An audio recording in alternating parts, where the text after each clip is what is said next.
أعوذ بالله من الشيطان الرجيم. بسم الله الرحمن الرحيم. طاسيم تلك آيات الكتاب المبين نتلو عليك من نبأ موسى وفرعون بالحق لقوم يؤمنون. صدق اللہ العظیم. معزز حاضرین، سورۃ القصص قرآن مقدس کی سورت نمبر 28 ہے. نزولی اعتبار سے اس کا نمبر 49 ہے، 49. یہ مکی صورت ہے. یہ مکہ کے درمیانی دور میں یہ بھی نازل ہوئی ہے. یہ 4 صورتیں یکے بعد دیگرے جو ہم پڑھ کر آئے ابھی، سورہ فرقان، سورہ شعراء، سورہ نمل اور سورہ قصص، یہ ان میں بہت زیادہ آپس میں ہم آہنگی ہے. صرف ایک صورت اس میں حروف مقطعات کے بغیر ہے، سورہ فرقان. اس کے بعد طاسین سے، کوئی طاسین میم سے یہ صورتیں شروع ہوئی ہیں. اس کے بعد پھر 4 صورتیں مزید آتی ہیں. اس کے بعد جو آئیں گی وہ الف لام میم سے 4 کی 4 شروع ہوتی ہیں. ان میں بھی آپس میں جو ہم آہنگی ہے، جو ان میں مضامین بیان کیے گئے. ان میں حضرت موسیٰ علیہ السلام کا قصہ اکثر بیان کیا گیا ہے. کچھ مفکرین یا کچھ قرآن مقدس پہ غور و فکر کرنے والوں کا خیال ہے جو طا ہے، ادھر کہیں طاسین، کہیں طاسین میم، یا طٰہٰ. سورہ طٰہٰ پہلے ہم پڑھ چکے ہیں، اس میں بھی موسیٰ علیہ السلام کا ذکر ہے. یہ جو طا ہے، اس طرح سے آج بھی چائنا کی جو زبان ہے وہ تصویروں کے ذریعے اپنے خیالات کا اظہار کرتے ہیں. وہ تصویر کے ذریعے کسی لفظ کو بتانا ہو، کوئی بات بتانی ہو، تو اس طرح سے طا جو ہے، اس کا جو تقریباً بنتا ہے سانپ جیسا، اس کی جو شکل بنتی ہے سانپ جیسی بنتی ہے. ایسے بھی ان صورتوں میں حضرت موسیٰ علیہ السلام کا تذکرہ آیا ہے مختلف انداز سے، اور اس صورت میں زیادہ تفصیل کے ساتھ آیا ہے. موسیٰ علیہ السلام کا تذکرہ بار بار کیوں آتا ہے؟ قرآن پاک میں کئی مقامات پہ آیا ہے، اور یہ بھی آپ جانتے ہیں کہ سب سے زیادہ اگر ذکر نام لے کر کسی نبی کا ہے تو وہ حضرت موسیٰ علیہ السلام ہے. ان کا ذکر 136 بار آیا ہے قرآن پاک میں، موسیٰ، لفظ موسیٰ. پھر 1-2 باتیں ہم اس کے بارے میں جان لیں گے، پھر ہم ان آیات کی طرف آئیں گے. انبیاء کے ذکر میں بھی اکثر جگہوں پہ آپ دیکھیں گے پہلے موسیٰ علیہ السلام کا ذکر آتا ہے. یہ کیا وجہ ہے کہ موسیٰ علیہ السلام کا ذکر اتنا زیادہ کیوں ہے؟ ان کے واقعات کو بار بار کیوں بیان کیا گیا ہے؟ تو اس کی ایک وجہ صاف سمجھ میں آ جاتی ہے کہ موسیٰ علیہ السلام کو جن حالات کا سامنا کرنا پڑ رہا تھا، جو سختیاں ان کو جھیلنی پڑی تھی، وہ بہت زیادہ شدید تھی، سخت تھی محمد عربی علیہ السلام کے مقابلے میں. تو ان واقعات کے ذریعے محمد عربی علیہ السلام کو بات بتائی جا رہی ہے، اور ان کے ساتھیوں کو، کہ جس طرح سے انہوں نے ہمت کر کے اس طوفان کا مقابلہ کیا، ہم نے ان کی مدد کی، آپ کو بھی ایسا کرنا ہوگا. کس کس اعتبار سے موسیٰ علیہ السلام کو ہم کہہ سکتے ہیں کہ ان کی زیادہ سختیاں ان کی زیادہ تھی؟ مثلا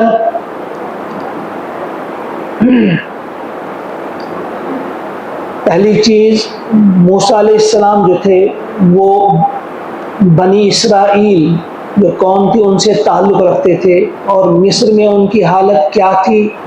اچھوتوں سے بھی زیادہ بدتر ان کو سمجھا جاتا تھا، ان کے ساتھ بہت ہی برا سلوک کیا جاتا تھا. اس قوم سے آپ تعلق رکھتے تھے. اس کے مقابلے میں محمد عربی صلی اللہ علیہ وسلم جن کی طرف بھیجے گئے وہ ان کی اپنی قوم تھی، یعنی قریش. اسی قوم کے وہ خود بھی ایک فرد تھے. یہاں بھی آپ نے سمجھا وہاں موسیٰ علیہ السلام کو زیادہ دقت تھی. دوسری چیز موسیٰ علیہ السلام کو جو سامنا تھا وہ فرعون جیسے متکبر، مغرور اور سرکش انسان کے ساتھ تھا۔ ان کے پاس بھیجا گیا دعوت دینے کے لیے موسیٰ علیہ السلام۔ اس کے برعکس محمد عربی علیہ السلام کے جو مخاطبین اول تھے وہ اپنی قوم کے افراد تھے، پہلے مخاطبین وہی تھے۔ تیسری چیز، موسیٰ علیہ السلام کو دعوت توحید کے ساتھ ساتھ بنی اسرائیل کی رہائی کا مطالبہ بھی کرنا تھا۔ یعنی اللہ تعالیٰ نے ایک اور ذمہ داری لگائی تھی موسیٰ علیہ السلام کو، جہاں آپ نے دعوت دینی ہے، ان کو توحید کی دعوت دینی ہے، وہاں آپ نے ایک اور مطالبہ کرنا ہے فرعون سے کہ بنی اسرائیل جو ان کو رہا کر دو، ان کو میرے ساتھ بھیج دو۔ محمد عربی علیہ السلام کے ساتھ ایسا نہیں تھا۔ چوتھی چیز، موسیٰ علیہ السلام کو فرعون کے پاس جو جانے کا حکم ملا تھا، اور فرعون کے ہاں ان کا ریکارڈ کیا تھا، پریویس ریکارڈ ان کا وہاں کیا تھا، وہ ان کے ہاں ایک مجرم، اشتہاری مجرم کی حیثیت رکھتے تھے، وہ مطلوب تھے وہاں ایک قتل کے کیس میں۔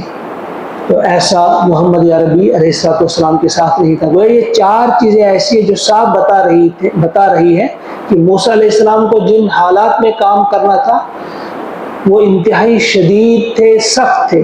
اس کے برعکس محمد عربی علیہ السلام کے بھی اگر سخت تھے لیکن اتنے سخت نہیں تھے، ان میں فرق تھا۔ پھر اس قصے میں جب بتا گیا، آخر قصے کا انجام بھی بتا دیا گیا ہے اس صورت میں کہ آخرکار کیا ہوا۔ فرعون اور فرعونی وہ سب غرق کر دیے گئے، اور موسیٰ علیہ السلام اور بنی اسرائیل جو تھے انہیں نجات دی گئی۔ وہ اس میں ایک سبق تھا حضور علیہ السلام اور آپ کے ساتھیوں کے لیے کہ جس طرح موسیٰ علیہ السلام نے ڈٹ کر مقابلہ کیا اللہ پہ بھروسہ کرتے ہوئے، تو پھر اللہ نے ان کی مدد کی، ان کو کامیابی عطا کی، ان کو نجات دی، اور فرعون اور فرعونی کو غرق کیا۔ تمہاری مدد بھی اللہ تعالیٰ اسی طرح کرے گا، تمہیں فتح و کامرانی سے نوازے گا اللہ تعالیٰ، اور تمہارے دشمنوں کو مٹا دے گا، انہیں صفحہ ہستی سے مٹا دے گا، ان کو منہ کی کھانی پڑے گی، آپ نے ہمت کرنی ہے۔ دوسری چیز، ایک اور سوال آپ کے ذہن میں ہوگا کہ یہ فرعون کون تھا؟ فرعون، یہ فرعون جو ہے یہ مصر کے بادشاہوں کا لقب ہوا کرتا تھا۔ جس طرح سے ترکوں، جو ترک بادشاہ تھے ان کو خاقان کہا جاتا تھا، یمن کے بادشاہوں کو طبا کہا جاتا تھا، حبشہ کے بادشاہوں کو نجاشی، روم کے بادشاہوں کو قیصر، اور ایران کے بادشاہوں کو کسریٰ کہا جاتا تھا۔ اس طرح سے مصر کا جو بھی بادشاہ بنتا تھا اس کا لقب ہوتا تھا فرعون۔ موسیٰ علیہ السلام کو دو فرعونوں سے سابقہ پڑا تھا۔ بچپن میں جو فرعون تھے ان کا نام تھا رامسیس ثانی، اور جس وقت آپ کو نبوت عطا کی گئی اس وقت جو فرعون بادشاہ تھا مصر کا وہ تھا اسی رامسیس ثانی کا بیٹا منفتح، اس کا نام تھا۔ 1400 قبل مسیح کی یہ بات ہے، کچھ لوگوں نے کہا ہے 1300 سے 1500 قبل مسیح کے بیچ والا کوئی حصہ ہے، بلکہ کچھ لوگوں نے، کچھ مفسرین نے دیا بھی ہے کہ 1400 قبل مسیح کا یہ واقعہ ہے جس وقت موسیٰ علیہ السلام مبعوث کیے گئے۔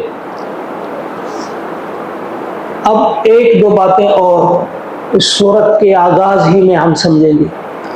دیکھیے اللہ تبارک و تعالیٰ جو بھی قصہ بیان کرتے ہیں قرآن پاک میں، جتنے بھی قصص بیان کیے گئے ہیں ان کا ایک مقصد ہے، وہ یہ نہیں ہے کہ حظ اٹھایا جائے اور تاریخ سے واقفیت ہو جائے گی کہ ہاں پھر ایسا ہوا تھا، پھر ایسا ہوا تھا، نہیں، ان میں ایک سبق ہے ہمارے لیے کہ ہم اس وقت کیا کر سکتے ہیں، ہمیں کیا کرنا چاہیے، کیا کریں گے تو کیا ملے گا، کس چیز کو اپنائیں گے تو ہمیں کامیابی ملے گی، اور کس چیز کو ٹھکرائیں گے تو ہمیں کامیابی ملے گی۔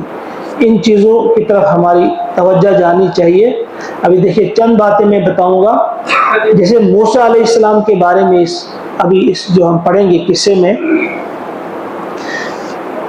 انہیں جب ان کی ماں ڈال دیتی ہے صندوق میں، پھر وہ کس طرح سے فرعون کے گھر میں پہنچتا ہے، تو فرعون کے گھر میں پل کر یہ جوان ہوتا ہے۔ اب ان کی شکل و صورت بالکل ڈیفرنٹ تھی۔ جو مصر کے رہنے والے لوگ تھے ان کو قبطی کہا جاتا تھا، وہ وہاں کے لوکل تھے۔ یہ لوگ تھے باہر سے آئے تھے، آپ سب جانتے ہیں کس طرح سے آئے تھے، پہلے اس کا تذکرہ میں نے کیا ہے، کس طرح سے مصر پہنچے تھے یہ یوسف علیہ السلام نے جب کنعان سے وہاں پہنچے، تو یہ باہر کے تھے، لیکن اب کافی تعداد میں یہ وہاں پہ تھے، وہاں پہ رہتے تھے۔ وہاں ان کے ساتھ بہت برا سلوک کیا جاتا تھا، بنی اسرائیل کے ساتھ۔ اب یہ محل میں رہتے تھے، وہی لوگ ان کو شکل و صورت سے صاف پہچانتے تھے کہ یہ ان کے گھر کا فرد نہیں ہے بلکہ یہ بنی اسرائیل کا ہی ایک فرد ہے، لیکن انہیں اس کے لیے جب یہ آتے تھے تو کھڑا ہونا پڑتا تھا، سر جناب دروازہ کھولنا ہے بند کرنا ہے، تو ان کو وہ بہت ٹھیس پہنچی تھی بار بار کہ بھائی یہ تو ہماری غلام قوم ہے، ان کے ساتھ ہم ایسا سلوک کرتے ہیں، لیکن اسی قوم کا یہ فرد، ہمیں اس کو سلیوٹ کرنا پڑتا ہے۔ تو یہ ان کے دل میں ایک چیز کس طرح سے وہ انگڑائیاں لیتی تھی، یا وہ نفرت کا شعلہ کس طرح سے پکتا تھا۔ دوسری چیز، جب اس گھر میں رہے تھے محل میں، اللہ تعالیٰ نے ان کی ماں کو وہاں پہنچا دیا تھا، اسی کا دودھ انہیں پیا تھا، اور اس نے یہ بات بھی بتا دی تھی کہ تم اصل میں کون ہو، جو دین ابراہیمی کے حامل آپ ہیں۔ اسلام کی گویا دعوت ان کے کانوں تک بچپن سے ان کی ماں نے ان کے کان میں ڈال دی تھی، ان کے دل میں اتار دی تھی کہ تم کون ہو۔ پھر جب یہ جوان ہوئے، 14ویں آیت نمبر 14 میں ہم پڑھیں گے، جب یہ بالغ ہو گئے، جوان ہو گئے، آپ سمجھو ٹین ایجر، اس ایج میں جب یہ پہنچے، اللہ تعالیٰ فرماتے ہیں وَلَمَّا بَلَغَ أَشُدَّهُ وَاسْتَوَىٰ آتَيْنَاهُ حُكْمًا وَعِلْمًا، جب یہ جوانی کی عمر کو پہنچے، بالغ ہوئے، وَاسْتَوَىٰ، اور ہر اعتبار سے اب یہ درست ہوئے، نشو و نما مکمل ان کی ہو گئی، تو ہم نے ان کو عطا کیا حکم اور علم۔ پہلے حکم کا ذکر، یعنی حکمت پہلے پھر علم۔ وَكَذَلِكَ نَجْزِي الْمُحْسِنِينَ، اور ہم احسان کرنے والوں کو ایسی ہی جزا دیا کرتے ہیں۔ اب دو چیزیں ہیں یہ حکم اور علم۔ دیکھیے علم کیا ہے، علم کا بعد میں ذکر کیا، کسی چیز کا علم ہونا۔ آپ سادہ سی مثال لیجئے، ہر شخص کو پتہ ہے سگریٹ اسموکنگ جو ہے یہ انجوریس ٹو ہیلتھ، پڑھتے ہیں سب، یہ بڑی نقصان دہ ہے۔ وہ علم ہونا کافی نہیں، علم اس کو کہیں گے جس پر عمل بھی ہو۔ اگر ایک شخص یہ غلط چیز کو جانتا بھی ہو لیکن پھر بھی کرتا ہو، گویا علم اگر اس کے پاس ہے لیکن حکمت اس کے پاس نہیں ہے۔ تو موسیٰ علیہ السلام کو حکمت بھی عطا کی تھی اللہ تبارک و تعالیٰ نے، اور علم بھی عطا کیا تھا، اور فرمایا کیا، کیوں ایسا ہوا کہ ہم ایسی ہی جزا دیا کرتے ہیں۔ صرف ان کے لیے نہیں کہا، یہ عام رکھا ہمارے لیے بھی، آپ سب کے لیے، کہ جو بھی احسان کرنے والے ہیں ان کو ہم ایسی جزا دیا کرتے ہیں۔ احسان کیا کیا تھا انہوں نے، اگلی آیت میں ہمیں پتہ چلتا ہے کیا فرماتے ہیں اللہ تعالیٰ 15 آیت نمبر میں، وَدَخَلَ الْمَدِينَةَ حِينَ غَفْلَةٍ مِّنْ أَهْلِهَا، موسیٰ علیہ السلام شہر میں داخل ہوتے ہیں کس وقت، جس وقت وہ غافل تھے، یعنی نیند میں تھے۔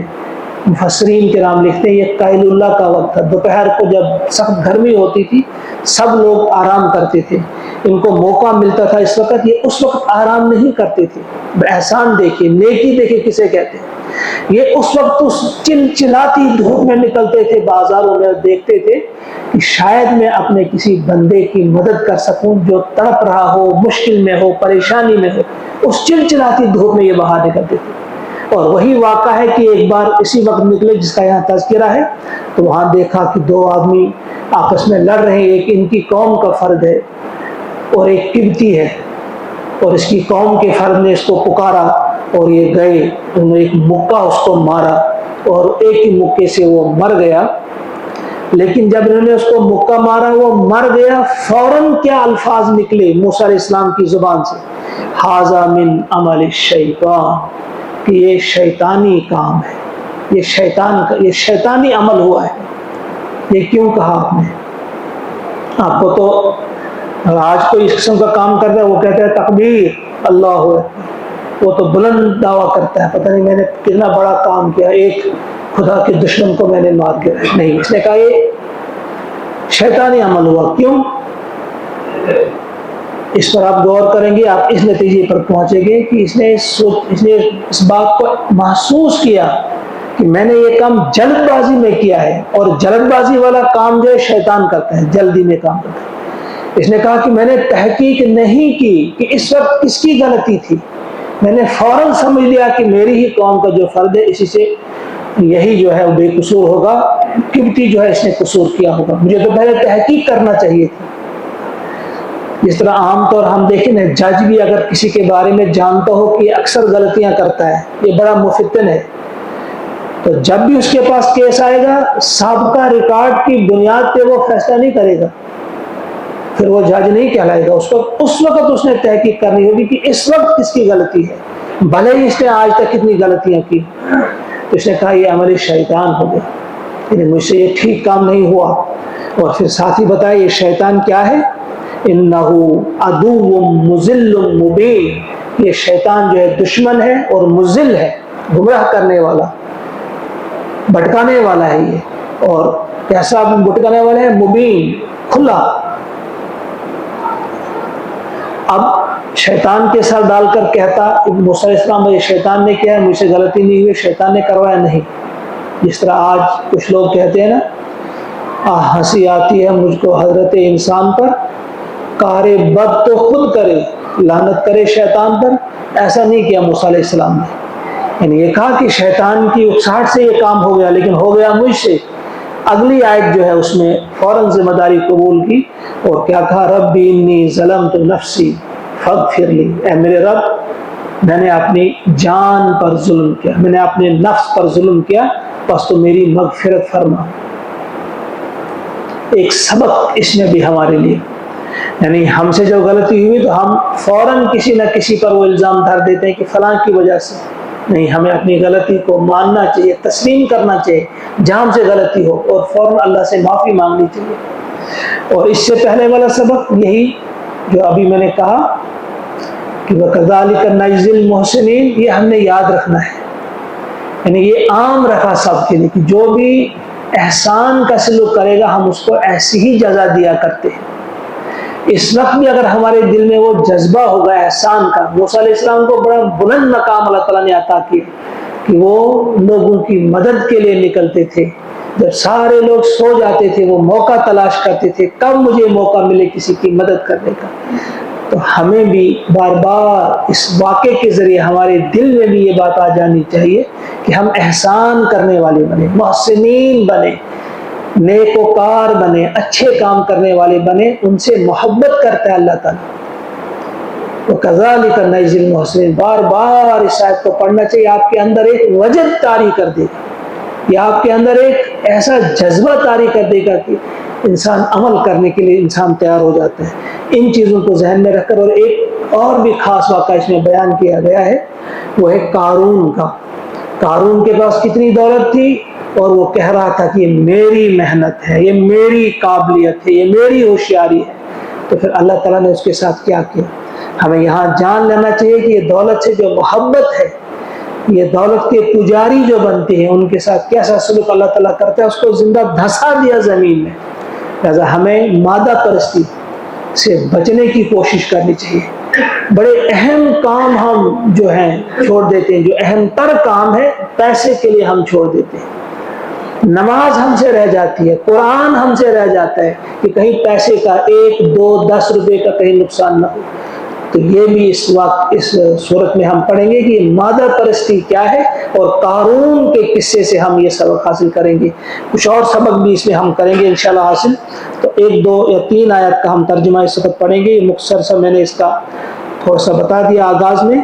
تو اللہ کا ارشاد ہوتا ہے طاسیم، حروف مقطعات ہے یہ. تلک آیاتُ الکتاب المبین.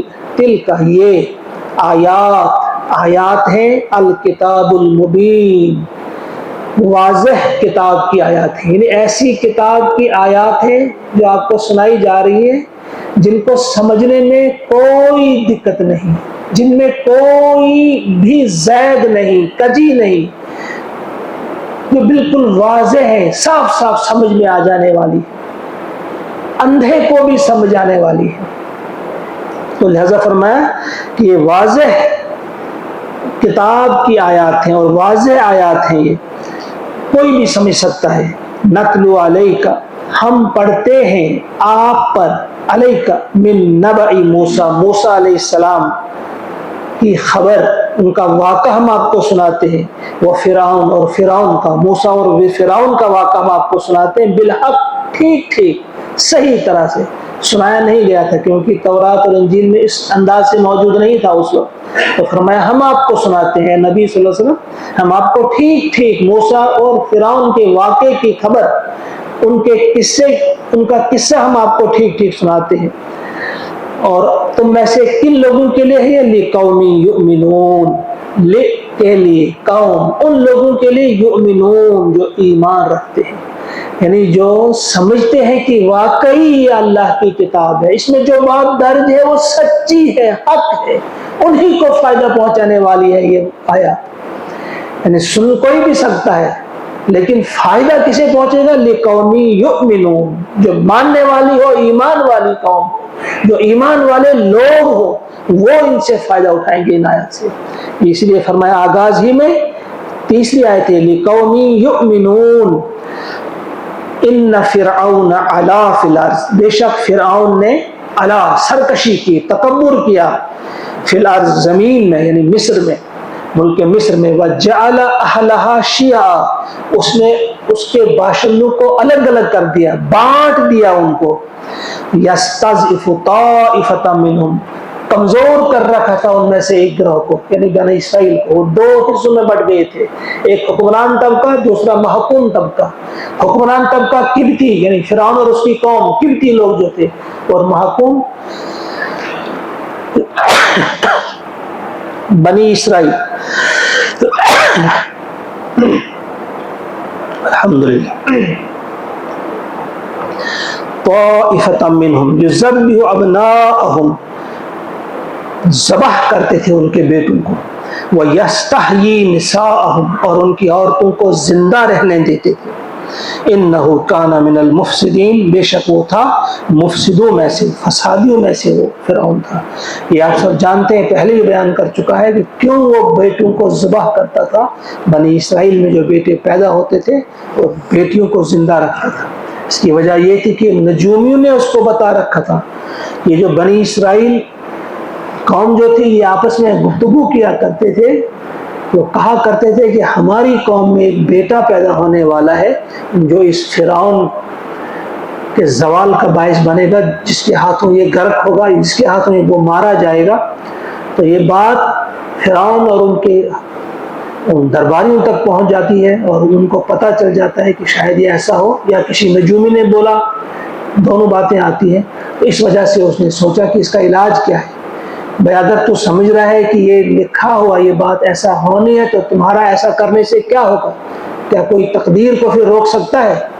اس نے ایک تدبیر کی اپنے اعتبار سے کہ اس نے بڑی کڑی نگرانی رکھی، عورتوں کو ذمہ داری رکھی، جاسوس بنائی عورتیں کہ دیکھو کس گھر میں بیٹا پیدا ہوتا ہے تو فوراً ہمیں اطلاع دو. اس بیٹے کو قتل کر دیا جاتا تھا. یہ بڑا ظالم تھا، اس نے اس قسم کی حرکتیں کی تھی. یہ 4 آیت آج مکمل ہوئی، انشاءاللہ کل آگے پڑھیں گے ہم. اللہ سے دعا ہے کہ اس سورت کے اندر جو بھی ہم پڑھیں گے، جس قسم کی بھی ہمارے لیے ہدایات ہوں، اللہ سے توفیق مانگے کہ وہ ہمیں توفیق عطا فرمائے کہ ان ہدایات سے ہم بھرپور فائدہ اٹھائیں. اور قرآن پاک کو پڑھنے کے سلسلے میں، سمجھنے کے سلسلے میں ہماری جو طبیعت ہے اگر نہیں کرتی ہے، دور بھاگتے ہم، اس کا علاج بھی سوچیں. ہر ایک کو سوچنا چاہیے. اللہ سے دعا ہے کہ ہمارے دل میں قرآن کریم کی محبت ڈال دے، اس کو سمجھنے کی طلب و تڑپ پیدا فرمائے ہمارے دلوں میں اللہ تعالیٰ. اللهم اجعل القرآن ربيع قلوبنا ونور أبصارنا وشفاء صدورنا وذهاب همومنا وغمومنا ربنا تقبل منا إنك أنت السميع العليم آمين ثم السلام.